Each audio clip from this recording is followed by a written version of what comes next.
Tom Quee presents The Royle Ramble, an episode-by-episode celebration of the classic British sitcom The Royle Family. To get in touch with the show, email us at theroyleramblepod@gmail.com. Hello everyone, it's Tom Quee here, back with another edition of The Royle Ramble. This is my long-form Royle Family podcast, celebrating in my eyes one of the greatest TV shows ever made. If you're not familiar with the show, it is just myself here, and I go through the episodes with a fine-tooth comb. I talk about the dialogue, the theming, the characters, the references, Dale Winton, all of that stuff. So go back through the archives and check out the old episodes if you want to catch up. We also do quiz episodes here as well. If you want to maybe hop on for a quiz episode, you can get in touch with me, and you can get in touch with me with anything about the show. I'm actually going to read an email out as well. I love corresponding with you guys. theroyleramblepod@gmail.com. We are also on Twitter, on Spotify, we're on iTunes, we're all over the place basically, YouTube as well. All the links down below. But we'll make this a quick intro. We just got an email, and then we'll get into our discussion of, truly one of the best episodes of the show, Elsie's funeral. Had a blast going through this, and I know you guys are eager to hear my thoughts on it. So just before we get to that, I have an email. It comes from Phil, and Phil's actually been on the show before. Phil's actually came on for one of the quiz episodes, and Phil got back in touch. Great to hear from him. He says, "Hey Tom, how's your mate doing in Aberdeen? I was delighted to hear the latest episode of your podcast. Decorating was ready for my drive to work on the 1st of June. Such a great episode. I remember the build up to it when it first aired in 2000. The hint that it would be a change from the standard episode where they sit and watch telly. And I even remember the voiceover announcing excitedly that the Royals have left the sofa at the start of the episode. I love that this episode is full of unseen characters, such as Black Roy and his white wife, Big Julie from Argos, and Darren's Uncle Jack. And one of my favourite tell don't show moments that the Royle family does so well, Dave and his van. How did Twiggy hear about it, you have to wonder? Did an embarrassed Dave confide in him and naively believe he'd keep it to himself? And funny a story as it is, it does mark the start of Dave's downfall. Like Homer Simpson, he definitely gets more stupid as the show progresses. I can't wait for the next episode of the show, which is probably my favourite. I hope you found out what a Holland pie is, as I referenced when I did the quiz. Anyway, as I type this, I literally have a pile of ironing to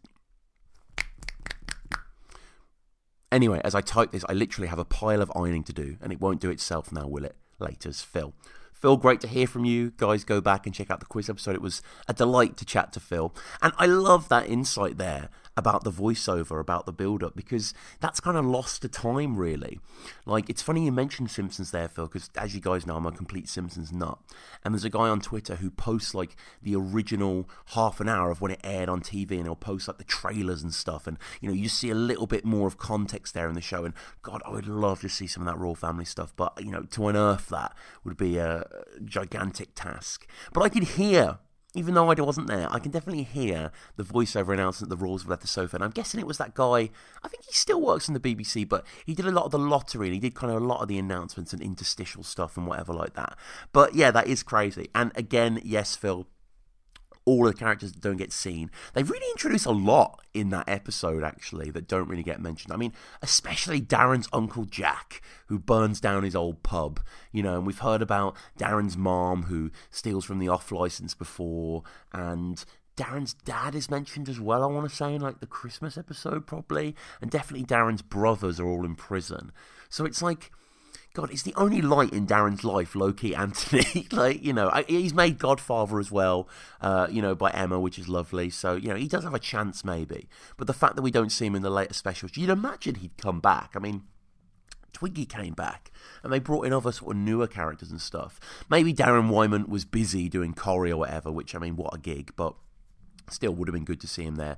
And yeah, the Dave thing is interesting.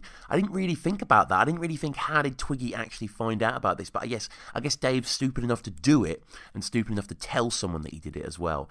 And it is kind of scary. As I explored in the decorating episode, it is probably a sign of like early onset Alzheimer's or something. It's not something as a grandfather you'd want to hear your, son-in-law doing, knowing that you had to raise a baby. But the irony is, in spite of this, he's more gifted, he's more suited to being a parent than old lazy-ass Denise. So, thanks, Phil, for getting in touch. And again, guys, if you want to email us, it's the royleramblepod@gmail.com. So we're going to jump into the episode now. This is Elsie's funeral. It was first broadcast on the 13th of November 2000. It's written by Karen Ahern and Craig Cash, and it's directed by Karen Ahern. And in we fade to Elsie's funeral, a firm fan favourite undeniably. One that always comes up in top lists and debates over the very best episodes, and indeed it's often mentioned here on the Royle Ramble in the quiz episodes, where I ask the guests which are their true favourites. And why is that? Well, I mean, for one, it's a Nana episode, and who doesn't love those? Liz Smith can't help but dominate wherever she appears, but I would argue that this is the Nana episode, as it's all about her, despite fittingly being titled about someone else.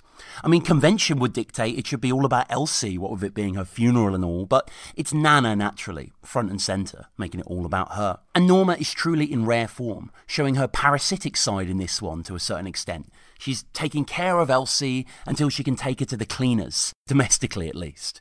And alongside this, the episode's also got some of that patented genius royal family storytelling, wherein we're in the aftermath of an event. Barb and Norma have returned from the funeral, and we then have all the gaps filled in for us as the show plays on.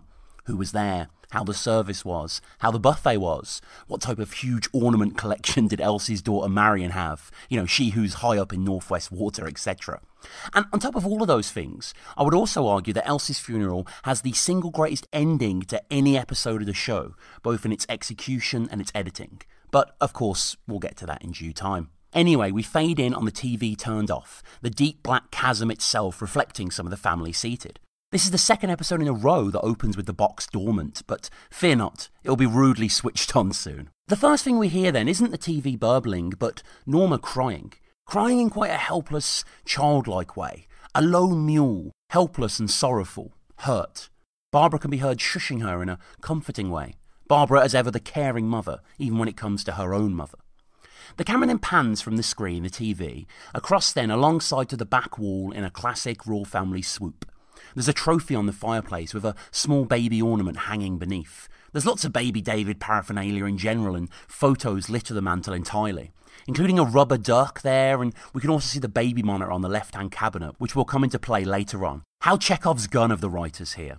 And a decision to do this regularly in the show, that being the swoop, it's a bit of a trademark at this point, and it really helps to reinforce the realities of the walls themselves, help you think that this is an actual room, an actual living room. Jim isn't on his chair as we move past it. There's lots of clothes draped, though, on his seat. Lots of baby stuff, too, in the background, sloped on chairs and drying. Clearly, Dave's washing gets done at his parents', and baby Denise gets baby Dave's done here. Oh, Barbara. I always thought I'd be the first one to go, Oh, man, come on now. Oh, Norma. She sounds so devastated, doesn't she? I mean, she rings Elsie's death for all it's worth, as we're going to hear, but you do feel she is genuinely saddened about this, of course. And what she just said, thought I'd be the first. I mean, that's something you hear more in married couples than friends, but Mr. Speakman, the freehand tool grinder, he's long gone. And Elsie was her closest companion, her only friend left, maybe. I mean, Betty isn't around anymore, is she? Elsie's someone that Nana cared for, even, wiping the spittle off her mouth, keeping her company, watching the wedding video over and over. I mean, you can understand then why she'd be so bereft. Barbara is holding Norma's hand and patting it as she comforts her. They're both dressed in dark funeral wear. Norma with that ostentatious old-fashioned hat, I think it's called a fascinator, the sort of one that clips to your head. And Barbara is more standard in her fashions, a blue dotted shirt beneath a black cardigan jacket of sorts. Norma has her hanky close and whines with real heartache. Barbara tells her it'll be all right. And a fascinator? Well, a fascinator is a formal headpiece, a style of millinery. Since the 1990s, the term has referred to a type of formal headwear worn as an alternative to the hat, and it is usually a large decorative design attached to a band or clip. In contrast to a hat, its function is purely ornamental. It covers very little of the head and offers little or no protection from the weather. An intermediate form, incorporating a more substantial base to resemble a hat, is sometimes called a hatinator. Now, at the wedding of Prince William and Kate Middleton in April 2011, various female guests arrived wearing fascinators. And among them was probably the most fascinating fascinator the public has ever seen, that being Princess Beatrice of York, who wore a piece designed by the Irish milliner Philip Treacy. The unusual shape and colour caused quite a media stir and went on to become an internet phenomenon with its own Facebook group. Apparently Beatrice used the publicity to auction it off on eBay, where it garnered €99,000 for charity. And yeah, you may remember that one. It looked like a kind of Cthulhu vagina. Very Illuminati of her, I must say. So Jim then enters the room from behind, sits down on all the clothes on the seat, of course, without moving them, looks at his grieving mother-in-law briefly with contempt, grabs the remote and sparks on the box. Norma still clearly murmuring sadly. When the TV turns on, there's a great shot of Barb and Norm leaning close together as if in conference. Norma turning over annoyed towards Jim, seemingly unable to believe that in this sad congress, he's had the gall to interrupt with the idiot box. Norma looks at Jim, Barb looks to Norma, and then Norma just continues her subterranean stirrings. And still on topic, Norma turns to the cuisine that was on offer at the funeral. Weren't they lovely, Barbara, them vol au vents? Yeah. What was in them? It was a sort of a mushroomy thing, weren't it? Mushrooms, ma'am. Was it? Yeah. I thought it was. Hey, can I have them when I go, Barbara? Oh, I thought you wanted melon boats like we had at Denise's wedding. Oh, yes, I do. But can I have them as well, do you think? Yeah, of course you can. Classic Nana turn there. What was that mushroomy thing? Mushrooms, ma'am. The patience and love that Barbara says that with is heartwarming. And a vol au vent, well, a vol au vent, it's French for wind-blown to describe its lightness, is a small hollow case of puff pastry. It was also formerly known as a patty case. A vol au vent is typically made by cutting 2 circles in rolled out puff pastry, cutting a hole in one of them, then stacking the ring-shaped piece on top of the disc-shaped piece. The pastry is cooked, then filled with any variety of savoury or sweet fillings. In France, it is usually served as an appetizer or a small snack, filled with chicken or fish. Norma wants these, vol au vents, when she goes, and Jim heartlessly but hilariously pops up 2 fingers behind her back in hope. I mean, there's so much of him cartoonishly gesturing in this edition. It seems Norma has been planning this already, the food. Apparently, she's already said that she wants melon boats like they had at Denise's wedding, which she does still want, but now she wants the vol au vents as well. Barb just reassures her kindly with that, yeah, of course you can. And I mean, she's not going to know the difference, is she? But it's best to respect these wishes. And that reference to melon boats at Denise's wedding, I love that callback to Series 1 there. Another sliver of tantalising detail from that very special day. Norma just feels like she's all alone now without Elsie, but Jim, of course, is not quivering his lip in understanding or reacting sadly like when he heard about old Frank in the bus shelter back in the 2nd episode. Nah, he's got his brow furrowed, deep in resentment. And this episode as well really introduces us to the mechanics of Elsie and Norma's relationship. And we've heard before about Elsie a few times, you know, that she's a neighbour of Norma and that she goes round at the flats and spends time with her. But now we hear that she's almost an unpaid carer for Elsie, letting herself in with a key from time to time, wiping her mouth like I mentioned before. I mean, perhaps all the pilfering she's going to be doing, or she's in the process of, is part of a payment that she sees for herself. I mean, the tending to her, though, is really sweet, and I'm sure Marion appreciated that. And it doesn't deserve Jim's continual dismal dismissal from his chair. It's worth remembering that Elsie was really in a bad way towards the end. God bless her soul. God bless, rest her soul, rest in pieces, etc. So Norma mules after this, after she's thinking about Elsie again, but we stay on Jim, quietly watching the TV, 2 hands linked across his belly, just watching, stationary and set. The shot lingers for a good while as he goes from annoyance, back to neutral, back to disgust as he watches the TV. As off-screen, Norma wonders what will happen to Elsie's telly now. I mean, it's always keeping up with the Joneses, isn't it? It doesn't matter if it's Emma's dad Roger or old Elsie. It's clearly been something that Nana's been considering. She knows the dimensions after all. It was 2 inches bigger than hers, apparently, which I guess would really add to the heartbeat experience, no doubt. And the reds were redder. Now, that's a Curry's Dixon's, I mean, these would have been around at the time, salesman speak there. You know, perhaps Elsie had relayed this to her, but I can't imagine Nana herself detecting that the colour at the end of the spectrum next to orange and opposite violet was truer in its tone in Elsie's TV. Barbara just titters at this, continues to pat Nana's hand as she moans a little, wipes her face, still shaken. And like a mother with her child, Barbara knows exactly what she can do to alleviate Norma's pain, what she can do to distract her. So she offers Norma a brandy. Norma then amazingly and classically contradicts herself twice in 2 seconds. She doesn't want one, she says first of all. She can't drink in the day now, she says. Barbara points out that she just had 3. So Norma relents her protest and says she will for medicinal purposes.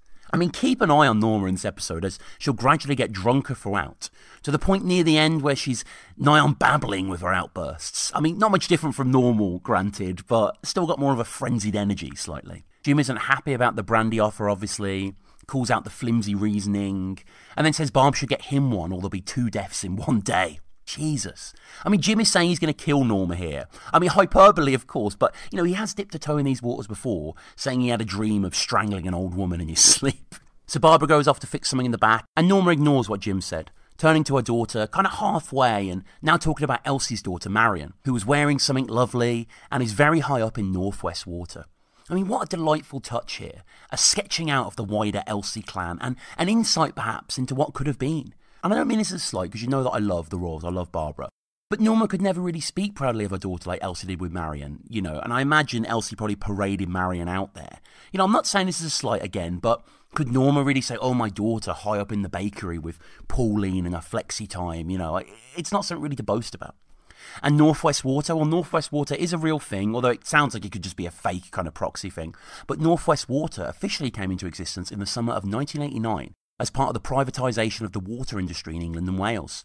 It was a water supply, sewage disposal and sewage treatment company serving northwest England. It merged with Norweb in December 1995 to form United Utilities. Now, I wonder how many times Norma herself has met Marion. You know, she visited Elsie, so Norma no doubt would have been present for that. And we did hear of Marion before, the jet setter off to South Africa for Christmas, leaving Elsie behind.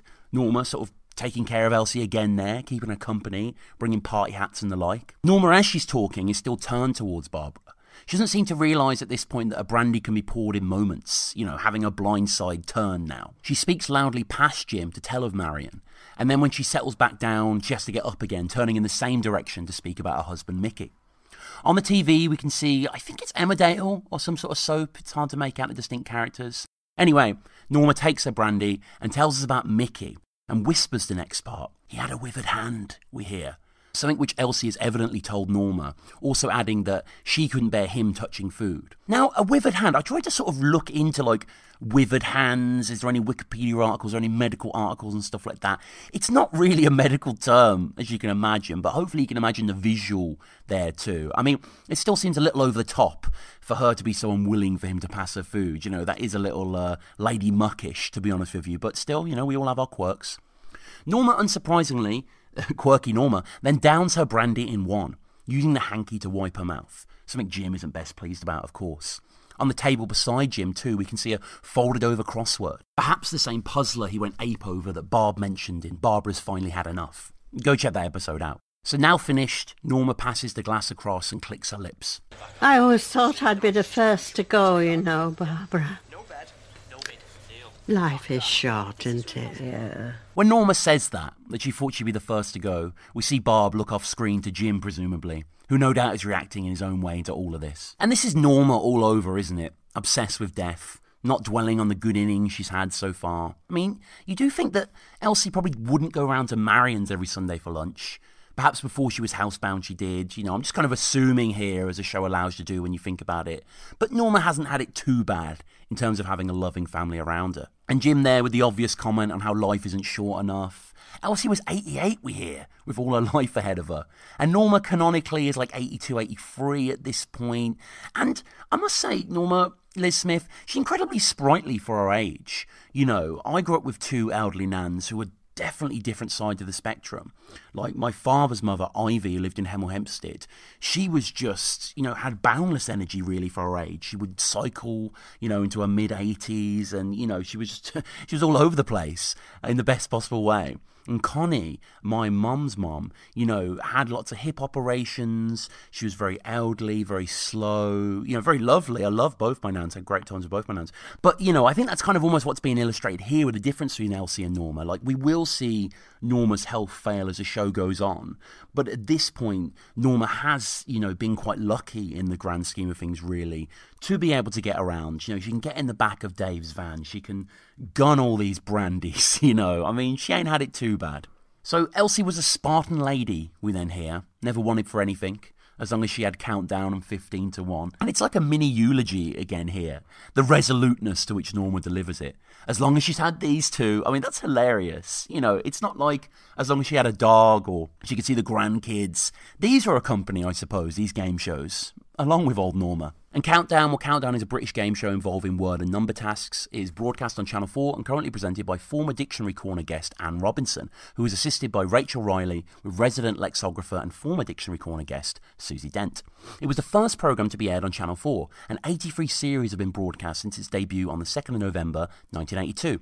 With over 7,000 episodes, Countdown is one of the longest running game shows in the world, along with the original French version, Des Chiffres et des Lettres, Numbers and Letters, which has been running on French TV continuously since 1965. And 15 to 1, well, 15 to 1 is a British general knowledge quiz show, broadcast also on Channel 4. It originally ran from the 11th of January 1988 to the 19th of December 2003, and had a reputation for being one of the toughest quizzes on TV. Throughout the show's original run, it was presented and produced by William G. Stewart. Thousands of contestants appeared on the programme, which had very little of the chatting between host and contestants that is often a feature of other TV quiz shows. And I just love how much Elsie info we get in this episode. It not only charts her brilliantly, but also she's kind of cast against Norma, and it's through Norma that we learn of her. It's like, at the risk of being highfalutin, it's like Socrates and Plato. We are being taught about this person via someone else's approach, description, and experience. She was quizzical, was Elsie, apparently. Had a quizzical mind, we hear. Not for the big questions, more for the capital of France, currencies, that sort of thing. I mean, yeah, basic knowledge, but still stuff of interest. Still learning. And then this thought seems to set Norma off altogether again, crying. And she's really pained here, writhing a bit in her seat, eyes squished shut. Norma likes attention, as we know, and I do believe she's bringing this for all it's worth. I'm not trying to be harsh there, but I also believe the pain is genuine. We know she likes to be cared for. I mean, she's in her later years, and then again, I'm 30 and I like to be cared for. Don't we all? Norma then spirals off further, cries more, says she can't imagine how she'll be able to sleep tonight without Elsie.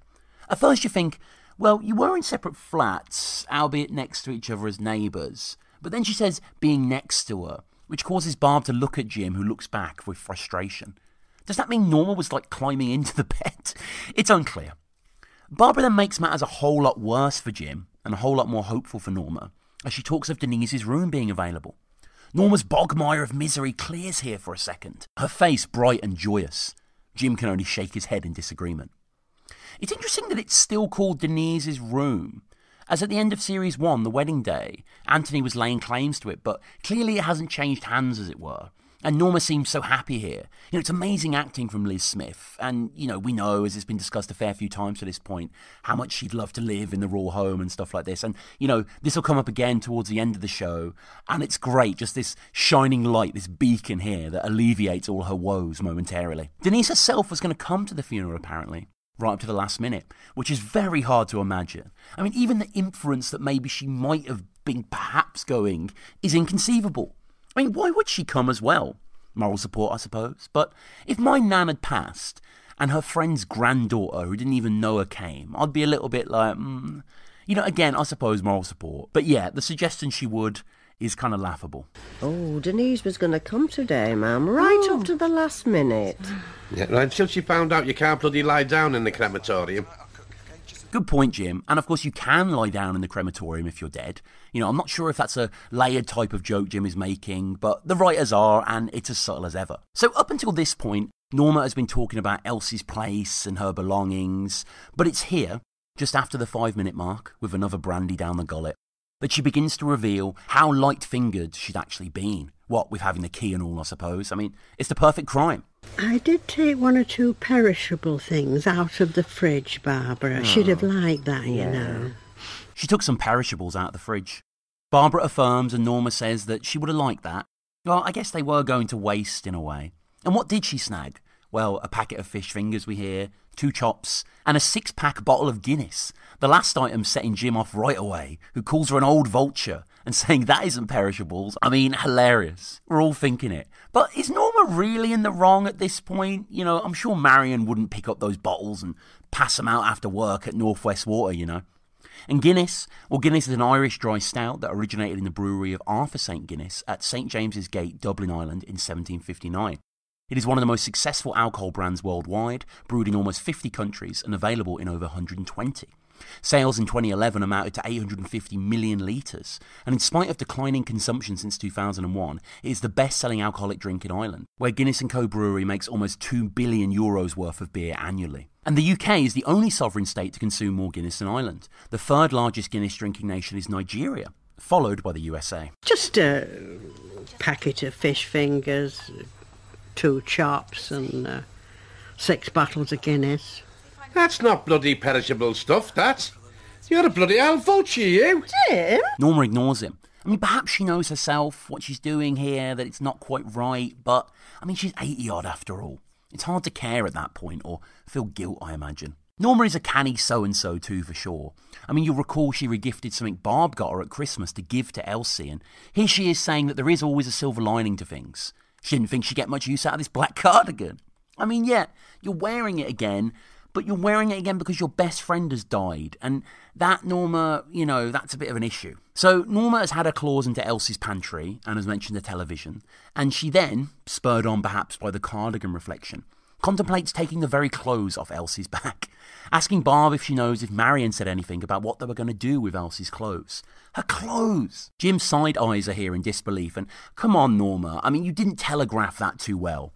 Like Marion's going to mention that at the wake either. And to Barbara, of all people, oh, by the way, here's what I'm doing with Elsie's clothes, just in case you were wondering, mother of Norma. So Barb says, I'm sure she'll let you have them, but Norma claims she wouldn't dream of it, despite floating the idea moments before.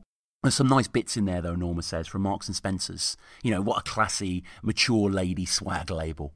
You'll recall that Barb was worried about being shown up at the wedding, as Dave's man was getting something from Marks and Spencer's. And speaking of Dave, the young father is now coming down the stairs. The very same stairs that Denise sat waiting for him to return home when her waters broke.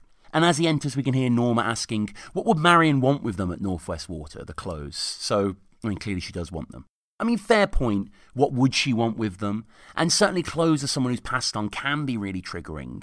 I recall actually being with my mum in the attic once, and I was up there with her, and I passed her a bag, and it was actually full of my nan's old clothes, her mum's old clothes. And she got a bit upset and, didn't want to see it and stuff. So you can understand that. They do bring back bad memories. But Norma doesn't mind this, about it being a dead woman's clothes, nor that they belong to a friend. She just seems to want them because she can have them. So Dave comes in. Dave looking really fashionable here. Probably the trendiest he's ever looked on the show. His crucifix swinging around his neck, atop a white jumper with an interesting design on it. It looks like something from a psychedelic album cover or a blacklight poster. A face with ears of vinyl, all stripes and celestial. It's very un-Dave best, to be honest, but he's working it, is old Dave. So Jim asks what took him so long. He said he's been putting baby David down, and then his brain seems to get derailed. All right, Dave, lad. What took you so bloody long? I was putting baby David down, and I went on the toilet. Oh, good lad. Warming the seat for your own father-in-law, eh? Jim? Elsie's not even cold. Yes, the degradation of Dave continues. Here he struggles to remember that most beloved of Jim activities, something that cheers Jim up, and it's the first time all episode we've seen him not scowling. He laughs, says that Dave is warming the seat up for his old father-in-law, eh? Elsie ain't even cold yet, Barb says, not appreciating the toilet talk. Norma's mind, though, is back on Elsie's inventory, talking about her cupboard full of medicines. And just two things before we get to this trove, though. One, I noticed here in terms of the shot. We have Norma on the right and Barbara lying down back on the left. And the shadows play between them wonderfully. Norma seems lit from forward, and we can see her silhouette across the tired fabric.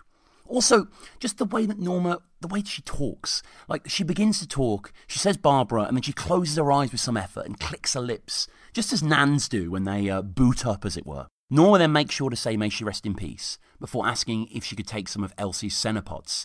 Something that's been established that Norma needs before, and, it's more toilet talk in a way, I suppose, despite Barb's wishes. And yeah, I think Norma's wishes are safe there. I don't think Marion wants anything to do with those. Jim then struggles to hear this, and then turns to Norma wordlessly, having trouble comprehending this litany of thieving decisions that she's making. Norma, though, then lapses into full-on nasty selfishness. Barbara, do you think they'll have a collection for Elsie at the flats? Oh, yeah, I expect so. They usually do when somebody passes away. I hope it's tonight while I'm here.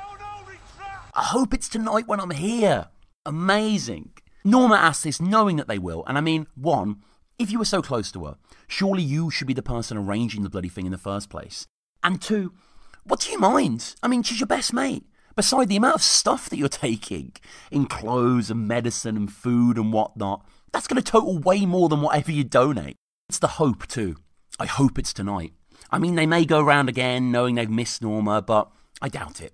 Both Jim and Dave turn to her here, and it's a great shot of Jim in the back and Dave at the front left, both glancing in contempt.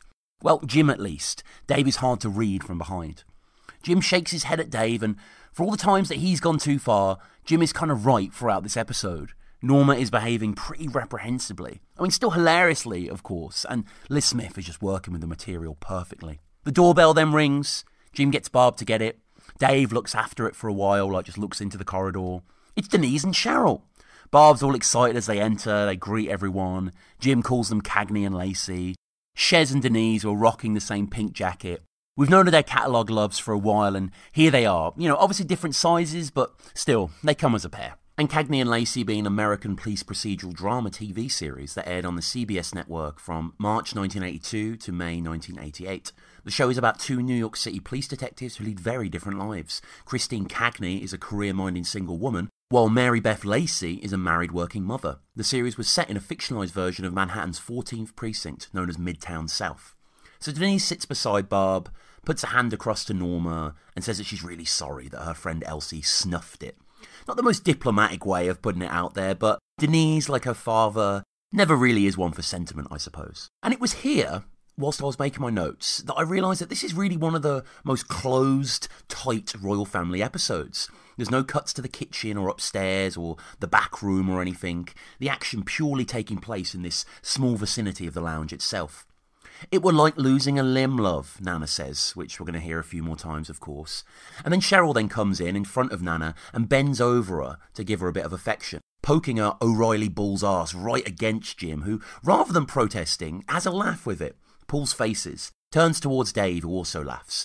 It were like losing a limb, Cheryl, she says, as Cheryl sits on the side of the sofa and shoves Nana forward quite a bit, annoying her in the process. I mean, it's almost like Norma's losing a limb here as she gets sat on, you know. It's not the best, really, for an elderly woman to be pushed forward like that, but Norma just has to kind of make do, as she always does, and kind of leans into Cheryl. We then cut to a shot of the five of them on the sofa. Dave and Denise together, Barb and Norma with Cheryl behind, who's propping up Norma somewhat, so she can't lie back like the other three are.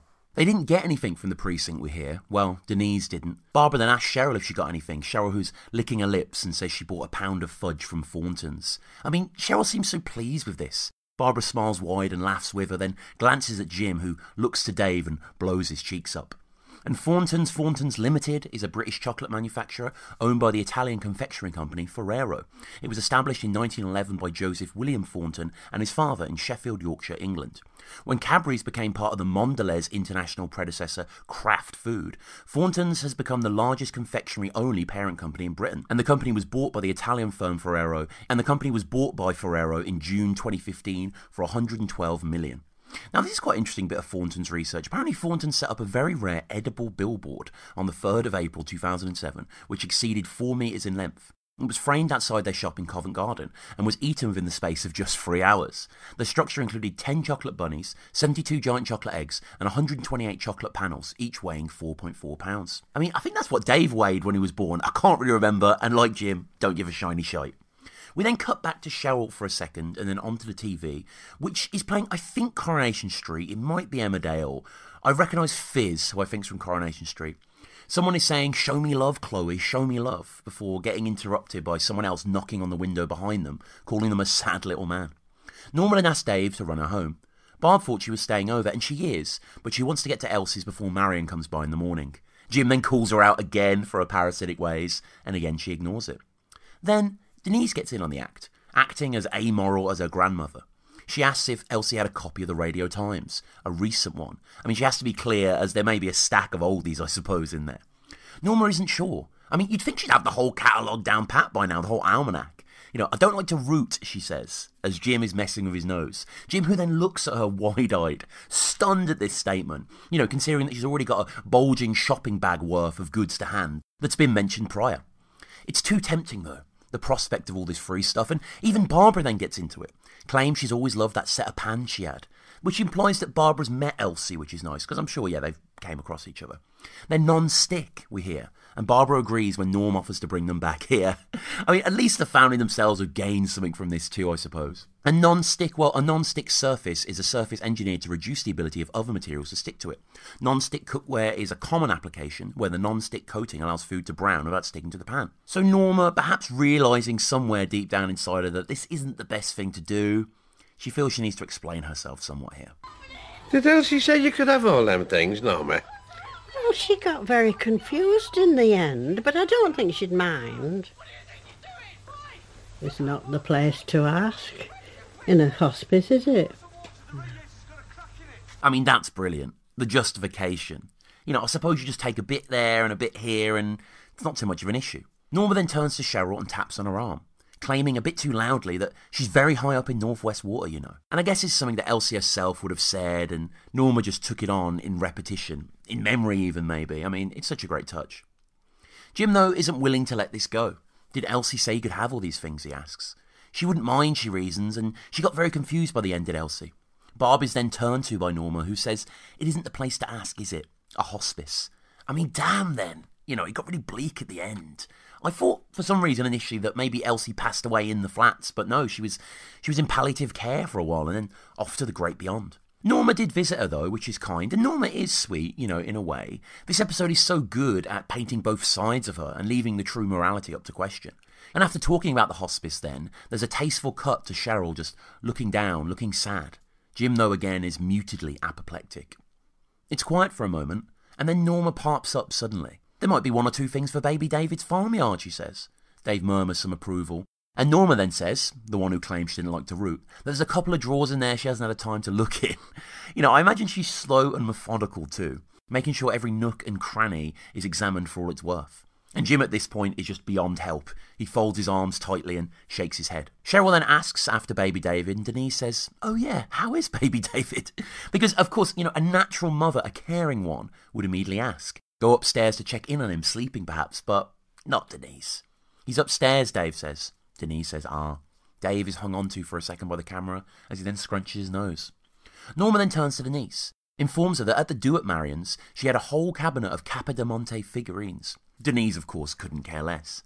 And what are these? I could kind of imagine in my head what they are, but I wasn't really familiar with the brand, to be honest with you, which operated in Naples, Italy between 1743 and 1759.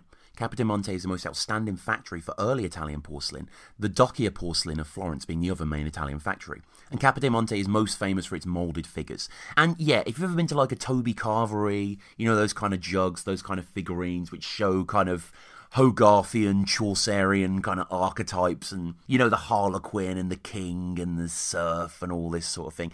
It's essentially a fancier version of the tat that we see littering the royal family place, but they are very expensive Capodimonte figures. And for her to have a whole cabinet, I mean, you know, she's clearly very high up in Northwest Water. And Barbara then confirms their wealth by telling Jim that they live in those private houses near Gatley. More Greater Manchester geography there. And Jim twiddles his fingers together to indicate money, like where Aunt spoke about where Emma's family are. And Gatley, there's a big Gatley article, but it didn't have what I want. It didn't have the famous people from Gatley. So all I'm going to tell you about Gatley is it's a suburb in the metropolitan borough of Stockport, Greater Manchester, and it's 3 miles northeast of Manchester Airport. A gorgeous home it was, Norma says. Gorgeous. Fully lined curtains they had and everything. And Nana seems to be getting slightly manic at this point. I mean, the drink and the day getting to her, no doubt. She reaches across suddenly to Denise and kind of shocks Barbara in the process as she kind of recoils back between them. I mean, she's basically babbling at this point.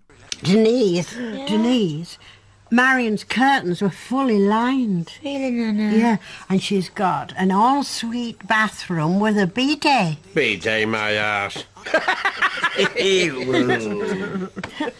Gotta laugh at the coincidence there. Dave giving Jim the thumbs up. And a bidet, of course, is a bowl or receptacle designed to be sat on in order to wash one's genital, inner buttocks, anus, etc. Bidet is a French word for pony, and in Old French, bidet meant to trot. The etymology comes from the notion that one rides or straddles a bidet, much like a pony is ridden. And the word bidet was also used in 15th century France to refer to the pet ponies that French royalty kept. Then there's a brief silence, and the silence is of course broken. They've just spoke about the bidet, and the silence is broken by BD, aka Baby David, who's on the baby monitor. His cries echo throughout. Dave glances at it first. The baby seems to be saying, na, na, na. There's a pan across the sofa, and he's really going for it upstairs. The sobs reverberating out. He sounds uncomfortable and needing attention. He's gurgling and writhing. Everyone's writhing in their seats as well, not wanting to be called upon, trying to ignore this duty. The TV can be heard too as this goes on. There's an argument brewing on the box. It then crescendos, the crying, and he's properly crying. More na-na-na, more movement from above. Denise looks to Cheryl, who then says, shall I go up to... And Denise says yes, gratefully. Dave smiles glad. Now, Norma throughout this show has been shown to be a right hypocrite, and Denise is just the same here, her grandmother's granddaughter. You're not supposed to let them crying, she says to Cheryl. Wow. Saying this to the person who uses their annual leave for you, to take care of your baby, I mean, shameless, isn't it? When Cheryl gets up to, Norma falls back, allowing you to appreciate just quite how much space she was taking up there. Cheryl also hikes her purple skirt down as if it's been riding up when she's been sitting. So Cheryl has done this lovely selfless thing here, tending to her best friend's brood. But does she get thanks? Of course not. I mean, Jim just insults her straight to her face. Not mumbled under the breath or anything, with maybe Cheryl not quite hearing it. No, she looks straight to Jim after he says it, so she's heard it. And it's just straight up nasty. You're not supposed to let them stay crying, Cheryl.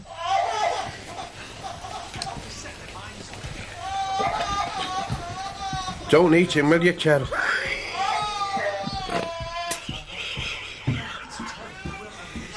She's very charismatic, old Shagsy, isn't she? Don't eat him, will you, Cheryl?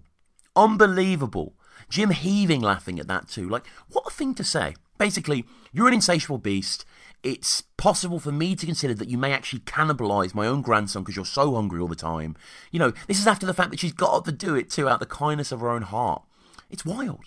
And what must she feel trudging up those steps, hearing the laughter down below? Dave and Denise too chuckling as she leaves. Denise not even calling Jim out, or Barb not even stamping on it like she has in the past. Jim then goes even further on Cheryl, insulting her as the baby cries deeper. Talking about Cheryl being really charismatic, old Shegsy, digging into her aura and all. And speaking of people Jim likes to dig into on the regular, Norma then startles Dave, Denise and the rest of the family as she honks her nose, blowing it loudly. Jim cringes in his chair, screwing his eyes and shaking his head. She snorts and coughs, sputters, then pops the well-worn hanky back into her sleeve. Something Jim had spoken about before in the saga of her staying over because of the cataracts. Go back to those episodes in Series 2. The whole tradition also of popping your hanky back into your sleeve after you've erupted all over it. That's so gross to me. So Jim is on the warpath now, pissed off and firing strays.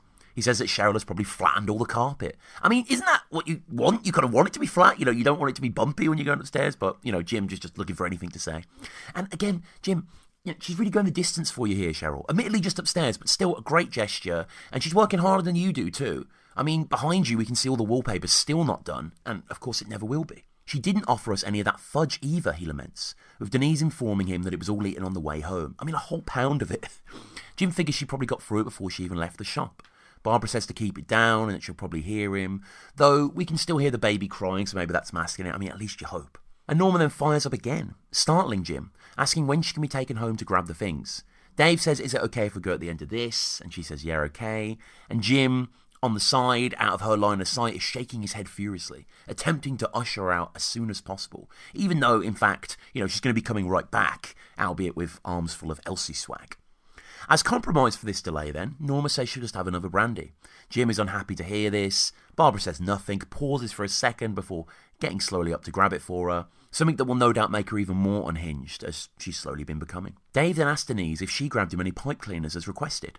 She said there weren't any, but when he asked where did she look, she says Topshop and Miss Selfridge, because, of course, I mean, even with stuff on the doorstep there, she isn't going to make the effort for Dave or her baby. And Topshop we've spoken about before, but Miss Selfridge is a British fashion brand and former high street store chain, which began as the young fashion section of Selfridge's department store in London in 1966. It was part of the Arcadia Group, controlled by Sir Philip Green, which went into administration in late 2020. The Miss Selfridge brand was purchased by ASOS on the 1st of February 2021, and now operates exclusively online. Jim doesn't know why Dave wants the pipe cleaners, refers to him as Sherlock Holmes, asking if he's not smoking a pipe, but of course it's for baby David's farmyard, for the pig's tails the pipe cleaners are. And Barb seems a little concerned here, says she thought that he wasn't going to have any pigs, and Dave says that they were initially hens, but they became pigs due to the amount of clay. I mean, what must this bloody farm look like now? And Sherlock Holmes being a fictional detective created by the British author Sir Arthur Conan Doyle. Referring to himself as a consulting detective in the stories, Holmes is known for his proficiency with observation, deduction, forensic science and logical reasoning that borders on the fantastic, which he employs when investigating cases for a wide variety of clients, including Scotland Yard. Though not the first fictional detective, Sherlock Holmes is arguably the best known. By the 1990s, there were already over 25,000 stage adaptations, films, TV productions and publications featuring a detective, and Guinness World Records lists him as the most portrayed literary human character in film and television history. And a pipe cleaner or Chenelle stem is a type of brush originally intended for removing moisture and residue from smoking pipes. They can also be used for any application that calls for cleaning out small bores or tight spaces. So look, you're getting it all here with Royle Ramble. You're getting Sherlock Holmes history, you're getting Cheryl chat, you're getting pipe cleaners. It's a whole shebang. So all this talk of pork here reminds Norma that there's some bacon at Elsie's. I mean, surprised she hadn't snatched that already, to be honest.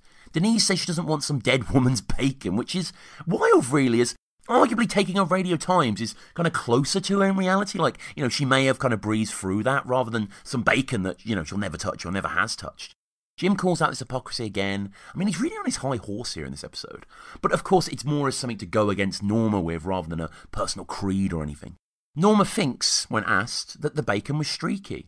It were funny with Elsie, though, God rest her soul. She'd eat bacon all day long, but she'd never touch gammon.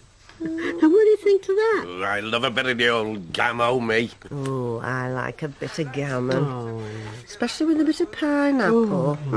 Jim's "I love a bit of the old gammo me" is something that has actually become part of my lexicon. Like, if ever we're going to have gammon or, I don't know, like we were in a carvery a few months ago for like Mother's Day or something, you've just got to say that, haven't you?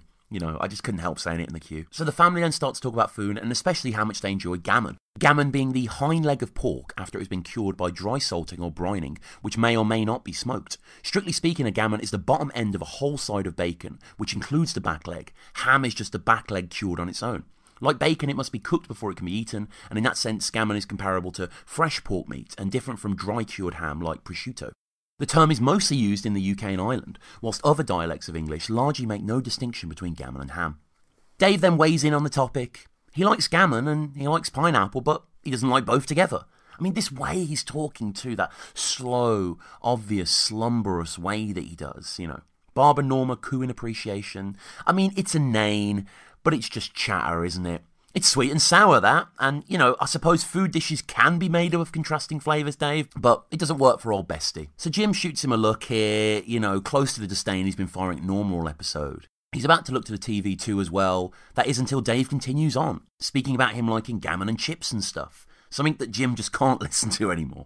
Like gammon and chips. But I quite like Bloody hell, Dave, all right, so we've got the picture about the bloody gammo. It's awkward for a second. Dave just kind of looking sad. He probably would have gone on indefinitely, cataloguing his culinary wants. Cheryl then comes down. Jim laughs and says, "Talk of the devil." What? Is that because they were talking about pig meat? Maybe? I don't know. Cheryl then sits beside Nana and hikes her up slightly again once more, stating that he's gone down. Barb and Denise laugh a little together about that. And Jim then turns to Dave, saying he's got his work cut out for him now and that he won't sleep tonight, noticeably speaking directly to his son-in-law and not Denise. Cheryl says he's gorgeous with a yawn, clearly tired out somewhat by the multiple stair runs and bedding him down, and Denise, without any hint of irony, says it's a full-time job. Dave looks at her in shock. Well, he kind of has that resting, stupid, shocked face at this point in the series, but, he's right to be pissed here. Jim also looks at her, not quite believing she even said that. Jim then tries to cheer Dave up somewhat, or just to get him on hand for a bit of fun, winking at him before turning his attention to Cheryl. He asks Cheryl if she's courting yet. I mean, she's 26 or about, around Denise's age. She who has a kid and a husband, but Barb just shuts this down instantly, saying of course she isn't. And poor Cheryl, she just shifts awkwardly here, grabs at her jacket, pulling it in front of her stomach somewhat. Dave smiles at Jim. There's then some shuffling from the corridor, the door opens and Anthony comes in. Barbara smiles wide and everyone says hi. Jim calls him Lurkio, and sweet Anthony. Before he even sits down, he goes over to Norma, kisses her on the cheek and says sorry about Elsie. I mean, how nice of him, Denise wasn't this caring or tactful. She uses her old line of it being like losing a limb, and Jim mimics this to a fault, hilariously and wordlessly. So Anthony enters, tells Barbara he's alright, sits down, says he's knackered. Jim asks how heavy were those big issues, which is great. Everyone laughs. And the way Jim delivers that with ease is just classic him, really. And the big issue being a street newspaper founded by John Bird and Gordon Roddick in September 1991 and published in 4 continents. The big issue is one of the UK's leading social businesses and exists to offer homeless people or individuals at risk of homelessness the opportunity to earn a legitimate income, thereby helping them to reintegrate into mainstream society. It is the world's most widely circulated street newspaper. So Anthony was out seeing Emma. He had a nice time, we hear, and he asks if his tea's in the oven. Barbara then has a bit of fun here. Says it isn't. She isn't doing anyone's, which startles everyone around her. Norma rousing from her stupor. Dave, Denise and Cheryl looking at her in shock. We even get to Jim, who can't believe what he's hearing. You what? He asks. So what is Barbara planning here? Is my tea in the oven, Mum? No. Not doing anybody's tea tonight. What? We're having chippies! Get a pen and paper, Anthony. You'll have to write this down. Chippies! Another phrase that I use as much as I can in my day-to-day. And this whole thing is so beautifully constructed.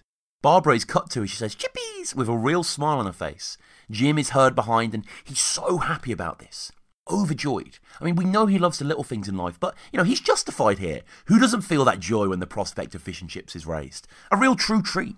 So everyone's ecstatic. Cheryl beams in her seat, turns to Jim. Dave, I love Dave here. He says yes, pumps his fist and shakes his head satisfied, properly pleased with this news. And again, who can blame him? Barbara claps her hands together and asks Ant to get a pen and paper to jot everyone's order down. He whips up towards the bureau and grabs it as Barb asks Jim what he wants. Ooh, I'll have fish chips and mushy peas. The sheer, pure, overwhelming joy flowing from this man is just next level here. I don't think I've ever been as happy as Jim has been in this moment. I don't think Jim was this happy on his own daughter's wedding day. I mean, Jim, as we've said time and time again on this show, loves the little things in life. Bacon butty, pomaine, etc., broken cakes. And here he's laughing, his hand slapping, the gluttonous writhing in his seat. I mean, this is a sight of a man who is just experiencing pure happiness. Cheryl smiles at this. Barbara is cut to applauding back at Jim.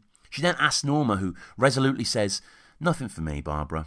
Not today. Saying this really in a kind of resigned way. And it's so great here that she's slightly canted against Cheryl, pushed up for the lack of room. I mean, she looks even more bereft at this angle. She doesn't want to drink in the day because of Elsie, but she did. And now she doesn't want to eat. But Barb says she had all those vol au vents, which reminds her and gets her out of the stupor somewhat. And fish and chips, briefly, fish and chips. A popular hot dish consisting of fried fish and crispy batter served with chips. The dish originated in England, where these two components have been introduced from separate immigrant cultures. It is not known who created the culinary fusion, though, that became the emblematic British meal. Often considered Britain's national dish, fish and chips is a common takeaway food in the UK and numerous other countries, particularly in English-speaking and Commonwealth nations. Fish and chip shops first appeared in the UK in the 1860s, and by 1910 there were over 25,000 across the UK. By the 1930s there were over 35,000, but the trend reversed, and by 2009 there were only approximately 10,000.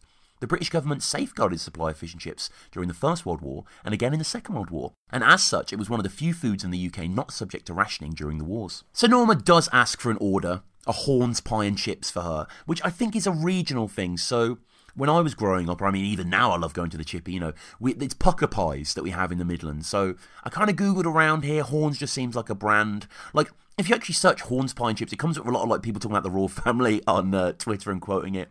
So she wants the Horns pie and chips. She won't eat all the chips, she'll have to share them. Hearing this beside, Cheryl obviously perks up, lovingly strokes Nana's arm and says she'll share them with her. Of course she will. Just last episode, she offered to eat Denise's bacon butty if she didn't want it. She then asks Dave what he wants, and yeah, Dave really struggles here too. He's bamboozled by Anthony's offer, He asks what other people are having. Barb says it's all different, they're all getting different things. Dave turns to Denise, and he just can't seem to work out what he wants of his own accord. So he turns to his wife, who does help him out here. Admittedly by just telling him to think in his head, which Denise has said that before, I need to have a think in my head, which I love. But he eventually settles on pudding, chips, peas and gravy. Classic northern spread there. And a tin of, Dave then struggles, really struggles, being unable to deduce for the life in what he would want. What do you fancy? Pudding, chips, peas and gravy. Have that then. Pudding, chips, peas and gravy, please. Barbara looks at him here, perplexed, eyebrows furrowed, disturbed slightly perhaps that this man is raising her grandson.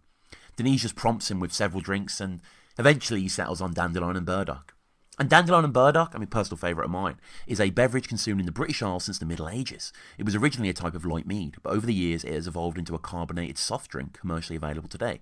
Traditionally, it was made from fermented dandelion and burdock roots, hence the name. So Jim looks askance at Dave here, Perhaps it's just dawning on him that, wow, this isn't the cheeky chappy that had my daughter in his transit, So Jim looks askance as I say, we're truly getting near Stuart from the Flats territory here, So Barbara tells Anthony to only get trays as they're not doing any washing up tonight. Barbara cutely doing a little jig as she says this.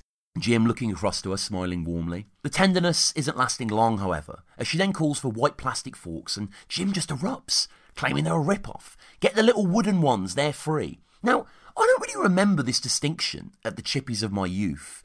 I mean, what a paradise a chip shop is. I keep going on about chippies here. But, like, I mean, I don't know about you guys. Let me know your chip shop experiences, the royleramblepod@gmail.com, or any other thoughts on this episode. But, you know, when you go into a chip shop, there's normally just forks there that you can take. Like, this distinction between white plastic and little wooden. I'm familiar with both, don't get me wrong. But, yeah, I think that's just a cool little difference there. Anthony and asked Denise. She said no tar. They had a Big Mac and chips in the precinct. Plus, we know about all the fudge that's been bought.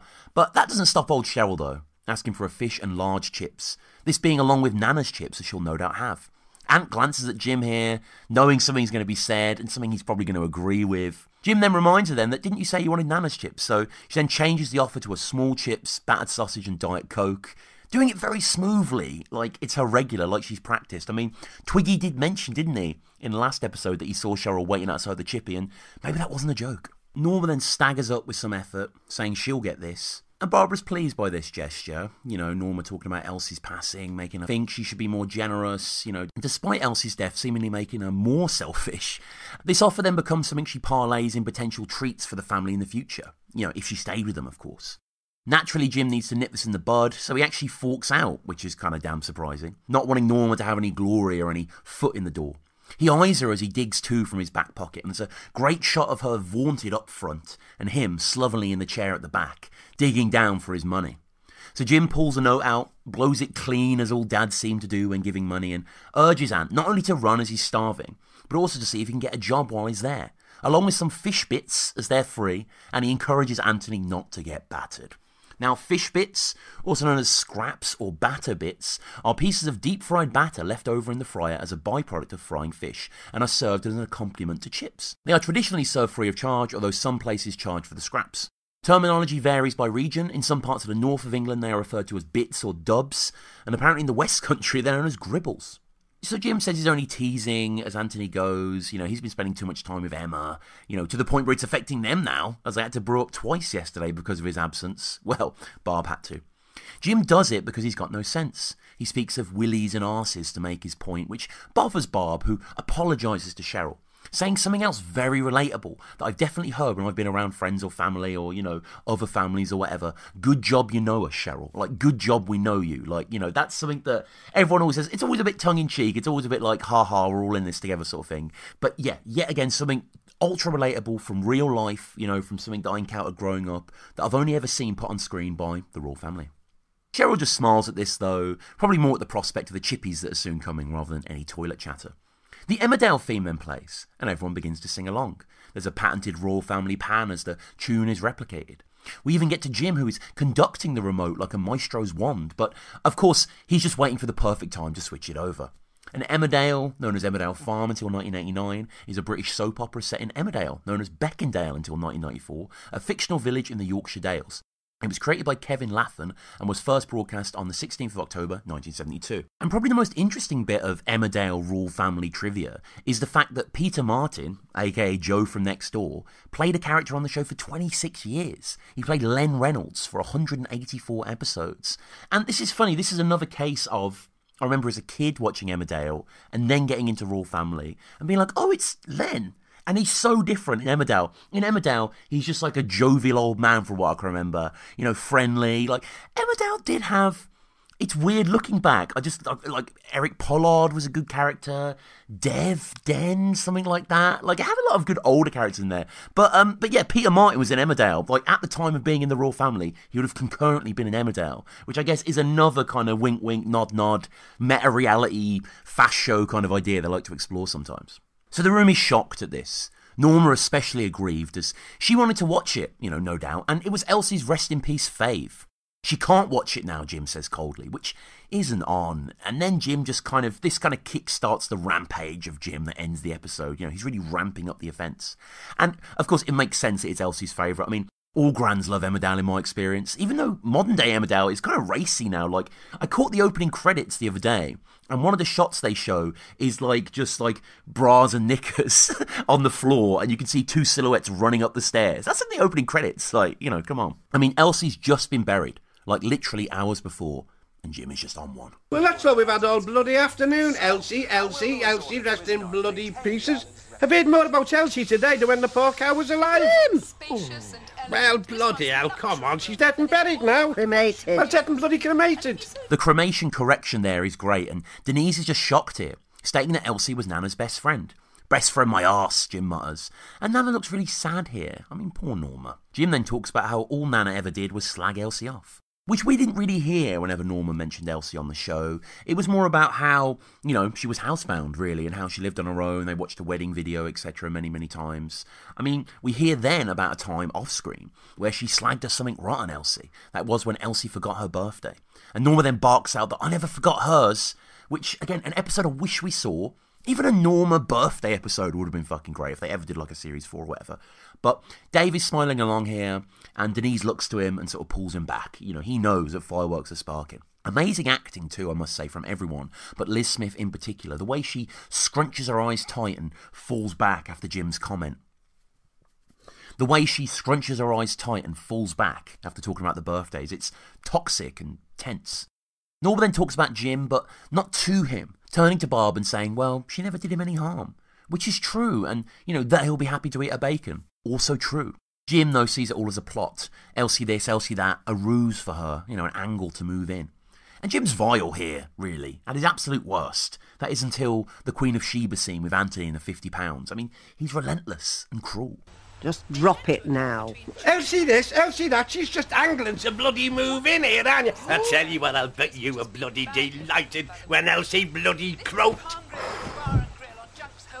And all Norma can do here is to look at him sour-faced, muted. Barbara open-mouthed, shocked. Dave smiling secretly, and Cheryl, she's just a bit off-screen, but we can see a bit of Shezza next to the mournful Norm, her leg or something.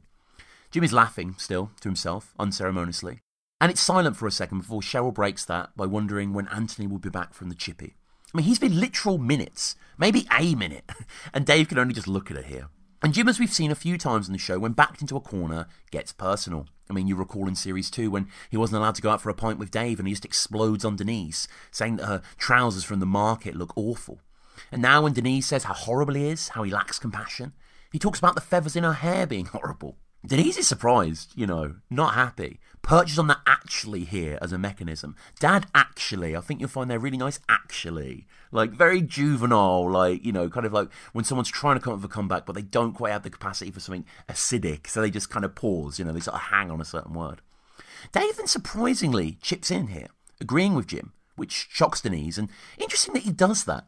Backing up his aggressive, miserly father-in-law, Perhaps Dave feels that he just doesn't get anything from Denise, so he might as well just insult her a little bit, because she's certainly not going to help out with the babby. So it's all coming to a head now. Norma says it never crossed her mind that she'd move in here. She did just say that if she moved in, you get more treats, but, Norma following this up with the fact that she's the only elderly lady in the flats, which has Jim just mouthing in his chair, shaking his head. Dave smiling, Denise looking to Dave, scolding him silently to stop. Now, knowing how to comfort her mother, Barbara calls for another brandy. Asks Denise, but obviously she asks Cheryl to do it, who gets up from the side of the sofa arm, but we don't see Norma fall back again because, that would be slightly redundant, wouldn't it? Rather, we cut to Norma just after Jim has made a comment that she might as well have another. After all, she supped Elsie out of house and home. And Norma then makes an impassioned defence of Elsie and herself. May God forgive you, Jim Royle, for speaking ill of the dead like that. I wasn't speaking ill of the dead. I was speaking about you, the living bloody dead.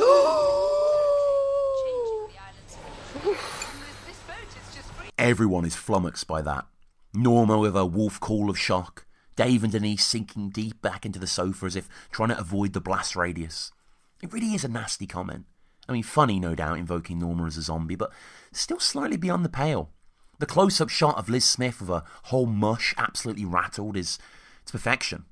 Thankfully, Cheryl is at hand with a purely medicinal drink, which Norma then scoffs again to Jim's dismay, him pulling up his fly somewhat as he looks at her. It then settles for a moment, and the phone rings. Barbara's confused at this. Jim stares around, and then she deigns to get it.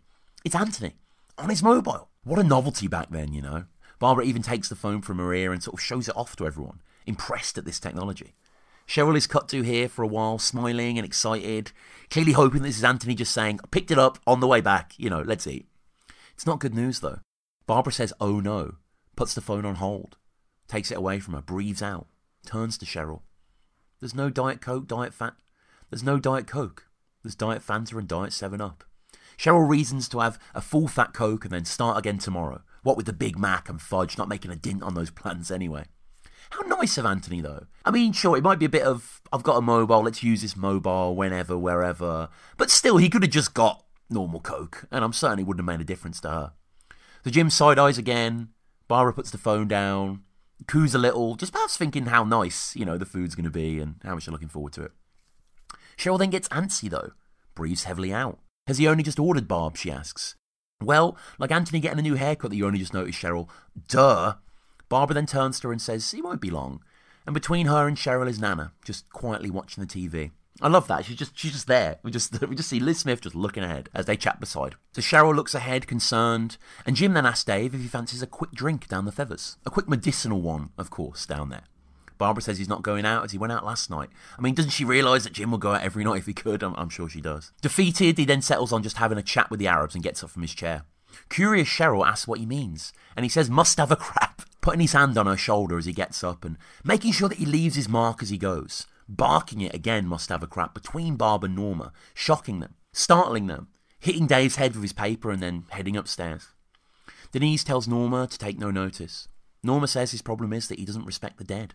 Barbara says he does, or at least I guess she hopes he does, patting Norma's hand as she sits in the spot that she's practically been at all episode. Then suddenly, a ghostly call emerges from somewhere in the room. Norma turns. Cheryl glances towards the baby monitor, which we can see is lighting up.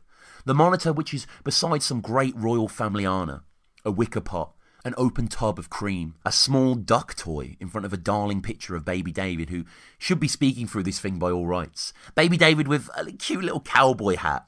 There's also a world's greatest drinker tankard and some other stuff ahead. You can actually see the recess of a plug on the wall as well. I mean, you just see this for a second and I pause this, scrutinising it, but again, the detail unmatched. Sweet dreams. Is anybody there? It's Elsie, may I rest in peace, is it? It's Jim, of course. Ethereal Jim. Calling out if anyone is there. Dave, Denise and Barbara are smiling instantly. I mean, how can you help yourself? It's not only is it a really creative way of doing it, but it's just really funny as well. Norma then catches on and looks. She's not smiling yet, she's not breaking yet, but beside her everyone is teetering on the edge. And then Jim, he finishes it off. Call yourself a friend, Norma. Next morning. Leave my stuff alone, you rotten out. They say with screenwriting, getting late and leave early, and this is a sublime example. The whole gang bursting into riotous laughter that no doubt Jim would have been able to hear from upstairs and via the intercom. Jim taking on the guise of Elsie to effectively just make the point he's been making the whole episode, but this time in a comedic way for laughs. A way that essentially undoes all the misery spewed beforehand and ties it up in a nice bow. Jim is kind, or he can be, and who wants to ruin the atmosphere of chippies either? You don't want to eat those in silence. But it's Liz Smith here, as always, that really sells it. Barbara looking to her, holding her nose, trying not to laugh. And then as Norma is addressed directly, call yourself a friend, Norma, we slowly see her smile start to bloom as Jim calls to her to leave her stuff alone. And then the crescendo of calling her a rotten old git, upon that, she just explodes. She can't help herself. It's such a relief for the fairly combative few minutes that end the episode. It's a choice cut here too, because no doubt Jim is going to anger Norma again and vice versa very soon, maybe after the chips. But for this moment, this cut, this time, it's just trapped in eternity. We have harmony, and again, you just want more.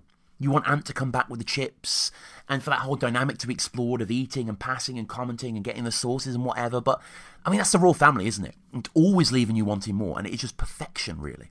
It's also great that they set up the baby monitor early on, too. You know, it's such a smart way to wrap up this pure classic. Alright guys, there you have it. Hope you enjoyed the episode. I'll be back soon, hopefully in the next month or so. To be honest with you, the show's in a little bit of a hiatus at the moment because I've been working on other podcast projects that are, well, to be frank, they're actually paying me. So, and I don't have much time because I've started a new job, so it's becoming a little hard to divide everything. But of course, I still love this show. I'm still writing my Anthony's birthday notes, so I still will get it out to you. But yeah, just keep an eye out on the feed there.